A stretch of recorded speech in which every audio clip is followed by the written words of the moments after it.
Lancée au salon de 1928, la C4 et la C6 de chez Citroën ont été produites à plus de 250 000 exemplaires en version tourisme de 1928 à 1933. Le modèle sera immortalisé par les exploits de la croisière jaune, reliant Beyrouth à Pékin, ainsi que par les premiers records de la Petite Rosalie sur le circuit de Montcléré. Ces voitures de conception moderne comportent des innovations techniques de taille.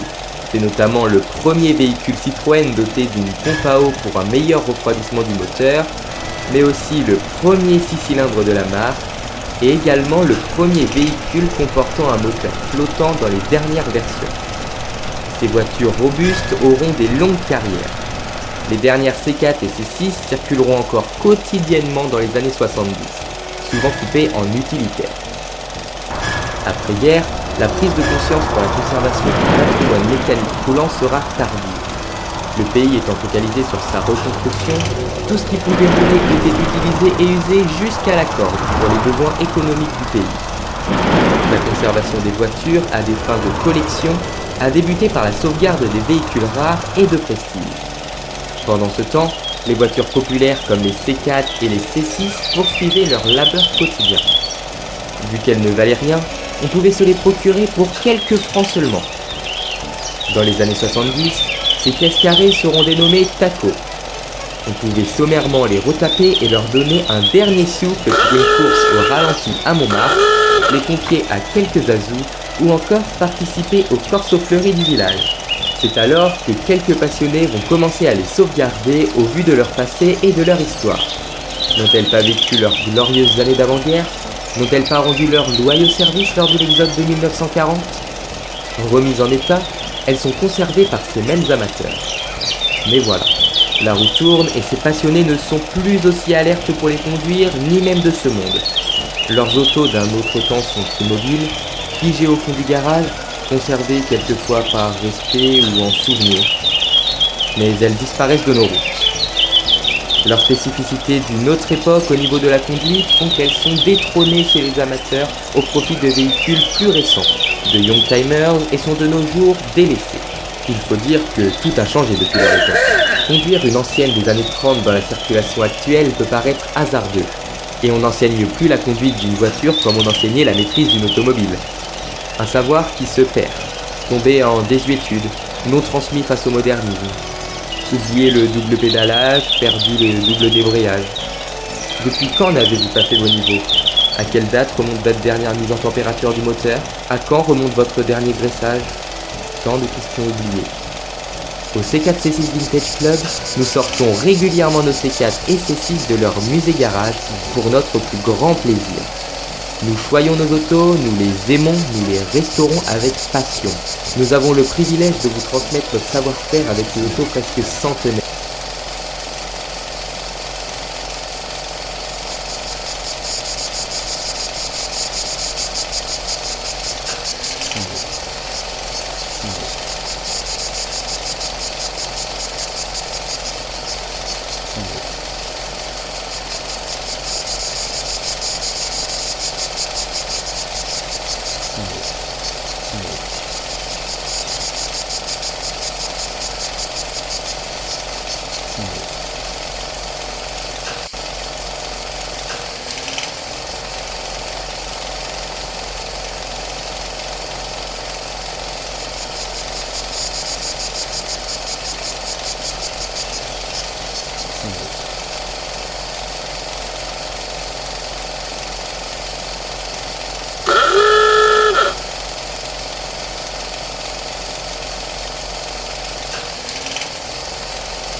Voyez comme nous en profitons dans la convivialité amicale.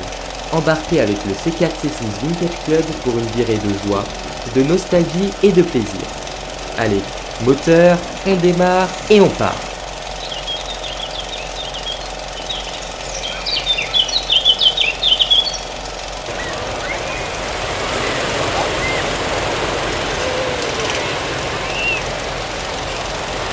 vous avez pris du plaisir à voyager à mes côtés. Le C4C6 Vintage Club est heureux de vous avoir fait partager ces quelques minutes de bonheur. On vient de vous le démontrer, ces autos sont faites pour rouler, encore et toujours. Pour qu'une sortie se déroule sans encombre, il faut cependant prendre quelques précautions avant le départ. Ici, point d'électronique et peu d'assistance. Le conducteur doit maîtriser son affaire et anticiper. Pourtant, rien de bien sorcier. Suivez-nous, vous verrez qu'il s'agit surtout de bon sens de la part du conducteur. Aucune raison d'avoir peur de son bolide. Regardez comme tout est simple. D'un coup d'œil, vous repérez tous les organes essentiels d'une C4. Ici, c'est le pont. Son rôle est de transmettre l'énergie du moteur aux roues. Regardez cette petite molette. Elle sert à régler les freins. Vous en avez une pour chaque roue. En vissant, on tend le câble et le freinage est plus direct. En dévissant, on obtient l'effet inverse. Basique, non? Tout est accessible.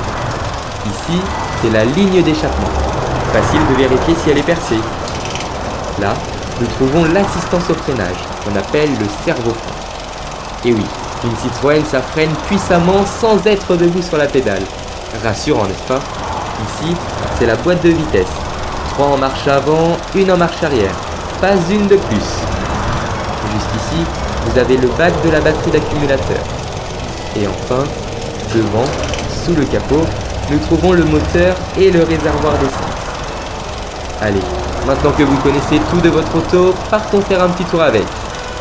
Avant toute sortie, et surtout si l'auto ne roule pas beaucoup, il ne faut pas oublier de vérifier la pression des pneus. On se doit également de faire les niveaux. Le liquide de refroidissement dans le radiateur, le niveau d'électrolyte dans la batterie, l'huile moteur et bien sûr l'essence dans le réservoir. Vient ensuite le cérémonial de la mise en température du moteur. On tire le starter pour faciliter le départ à froid du moteur, on met le contact pour activer le circuit électrique, puis on tire sur la tirette du démarreur pour lancer le moteur. Au quart de tour, il ronronne. Réduisons progressivement le starter et laissons le moteur tourner pour qu'il prenne tranquillement sa température. Pendant ce temps, chargeons chaises, tables et victuailles pour le pique-nique. Tout le monde est prêt? Alors c'est parti!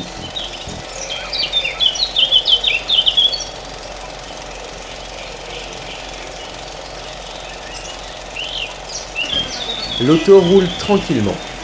Sur la grande route, montons gentiment les vitesses. Nous voici à 40 à l'heure et nous sommes en 3e. Poursuivons notre route et nous serons bientôt à 60. Ah, voici un obstacle qui nous oblige à ralentir. Freinage. Quelle efficacité ce freinage a servi! Admirez maintenant la dextérité avec laquelle notre conducteur va changer de rapport pour entrer la seconde sur une boîte qui n'est pas synchronisée en utilisant la technique du double pédalage. Poursuivons et relançons l'auto. Dans le sens de la montée des rapports, la nécessité du double débrayage est moins souvent utilisée. Toutefois, rien que pour le plaisir, en voici un bel exemple. Alors, convaincu par la facilité de conduite et le plaisir de sortir avec ces magnifiques automobiles? Rejoignez le C4C6 Vintage Club pour vivre de belles aventures ensemble avec nos C4 et nos C6.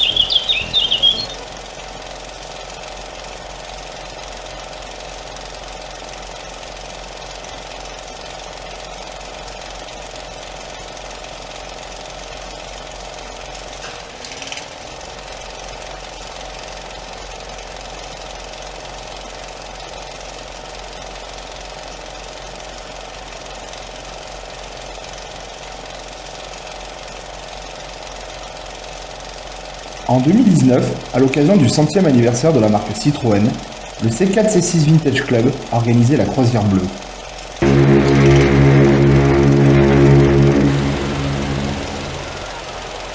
Durant 12 jours, 12 équipages ont sillonné le Cap Corse et la Balagne.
juin 2021, c'est au tour de La Rochelle que nous allons balader avec nos anciennes. Escortés par des motards, nous quittons le camping du Verger en direction du pont Transborder sous un beau ciel bleu ensoleillé.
Dimanche matin, nous reprenons nos anciennes direction le centre-ville de La Rochelle. En direct pour ce dimanche consacré aux véhicules d'époque. Maxime Bonneau, bonjour. Vous êtes notre expert quand il y a des rallyes de vieilles voitures. Qu'est-ce que c'est que ces voitures, Maxime? Alors, ce sont des C4. C'est une voiture qui est sortie en 1933, qui a succédé à la B14, qui était une Citroën également. Ah et c'est voilà une C4 6 cylindres, parce que là, il y a eu la C4 et la C6. Et c'est des voitures qui, pour l'époque, étaient une petite révolution aussi, une belle évolution de la B14. Voilà une B14. En revanche, non, une B12. Oh, elle tourne bien, non, une B2, une B12. Normande. Oui, ah oui, normande, oui. Où elle démarre à la manivelle? Démarreur électrique. Oui. Non, mais là, pour pousser quand ça va pas, mais ça va toujours. On vous laisse rouler. Enfin. Elle est en bois, Maxime, voilà. Elle est en bois. Oui, bien sûr, les Normandes, c'était voilà, regardez, alors, voilà, une B14. Je ne résiste pas. Les messieurs devant, les mesdames Bonjour. derrière, c'est tradition. Oui, les traditions. Bon, c'est toujours lui qui conduit? Toujours. Sinon, personne c'est inconduisible. Ah non, ça va trop vite. Voilà. Obligé de mettre le clignotant, freiner. Maxime, siège en cuir. Ah oui, enfin, oui, siège en cuir, oui. Hein? Oui. Presque. Mesdames, vous n'êtes pas là pour pousser en cas de panne? Non, juré. Mais vous avez vu comme c'est confortable à l'arrière, hein, on a de la place. Une hein. voiture de reine Voilà. et de princesse. Bon allez, à tout à l'heure les amis.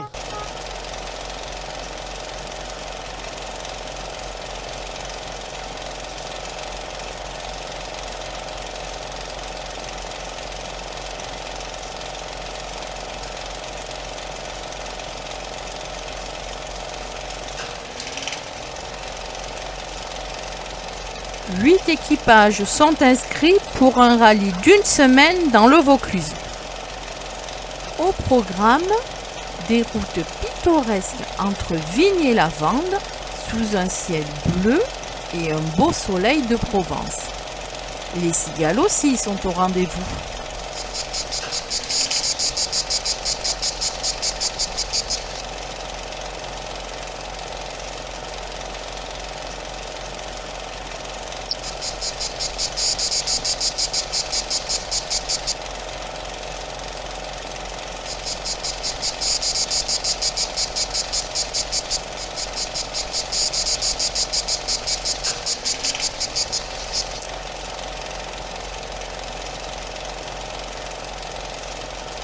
Lundi, les monts de Vaucluse, la visite de l'abbaye de Sénanque.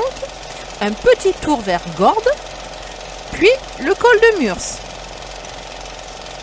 Mardi, les dentelles de Montmirail, la source du Creusot, avant de rejoindre le caveau pour la dégustation de Baqueras, la visite d'un musée insolite. Mercredi, les gorges de la Nesque, les champs de lavande. Dommage que la floraison ait du retard cette année. Jeudi, le berlingot de Carpentras, la fontaine de Vaucluse n'ont plus de secret pour nous maintenant. Vendredi, l'ascension du Mont Ventoux au départ de Sceaux.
Le soir, après la paella, l'atelier de Jean-Marie se transforme en piste de danse.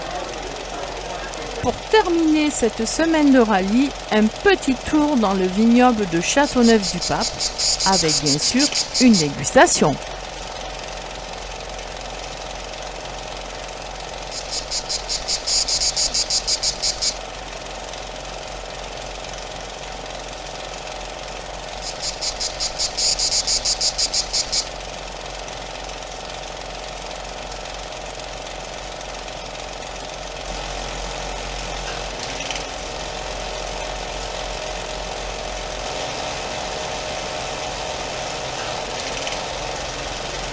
Alors, convaincu par la facilité de conduite et le plaisir de sortir avec ces magnifiques automobiles?